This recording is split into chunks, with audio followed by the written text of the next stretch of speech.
It is 2025 officially. Happy New Year's. Welcome to Laine versus Anime. That's the name pending going forward. And we are starting the Seiyuu-a-thon. What does that mean for those of you who are new?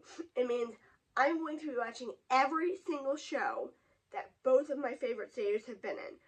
Everything, no matter how big, no matter how small. The only exception is shows where they're like a one-off side character that shows up in like episode 9. Or a character where they're like, I believe June in Case Close was Kendo member A at one point. And for some reason he hasn't been in it since, which is very weird. I'm going to switch off between him and Shotaro. I'm going to do 1 month with him and 1 month with the other one. And I'm going to rotate, except for the point where I get to Decrayman, because they're both in that show. So if they're both in a show, I'll just do that show in 1 month. And I might do the one Shotaro has been in Case Close, because he's been in like 5 or 6 of them.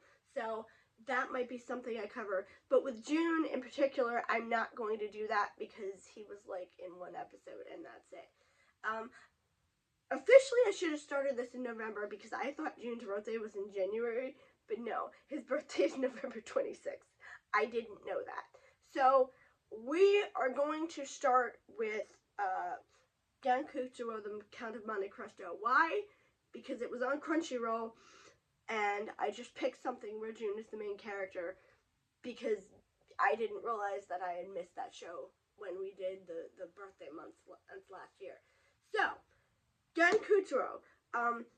You guys know this is a story of revenge, but basically the main character, Albert, is a young man who lives in future Paris, and he and his friend are attending some kind of festival or carnival, and he is befriended by this count, who his friend is a little bit apprehensive because he's like, we don't have time for this guy.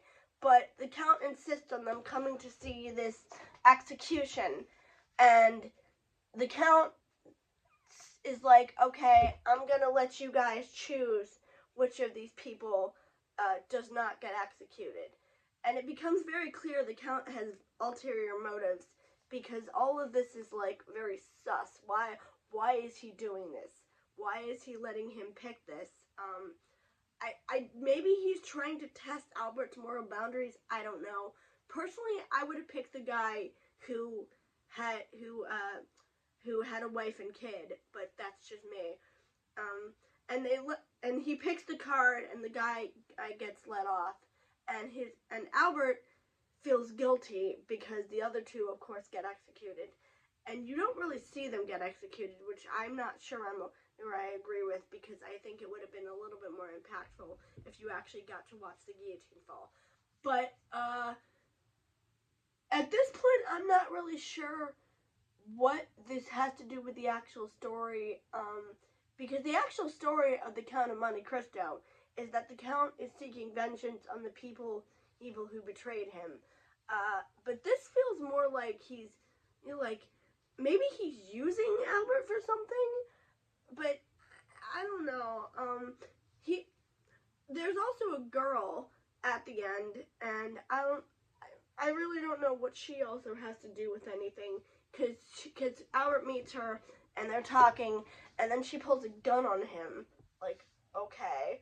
I do love the art though. The art in this show is absolutely beautiful. It reminds me a lot of Steins Gate in the way it glistens and how it's presented. And this show was a while ago. So it tells me that there is no excuse for art to look bad in 2025 because of how this show looked like 10 years ago. What else? There's nothing else. They live in future Paris. They meet the Count.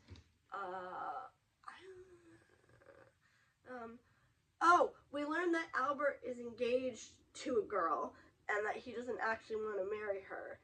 But do we meet her? I think we meet her at some point. I haven't watched the show before, but like, I think we meet her eventually, but like, other than that, it just feels like a bunch of jumbled scenes that don't really have any connection to each other. They kind of work in context, but Thanks, but so far I want to know when it gets to the part where the Count actually starts enacting his revenge. Also, apparently there's something about aliens. Like, it involves aliens somehow. And I want to know, why the show hasn't bothered to introduce that yet. His friend is voiced by Daisuke Hirakawa, who I confused for Takahito Koyasu for some stupid reason. Until I'm like, wait a minute. Oh, that's why I know this guy. But welcome to 2025. This is the Monte Cristo. Pretty art. Plot doesn't make a lot of sense. And so far, but we will see going forward.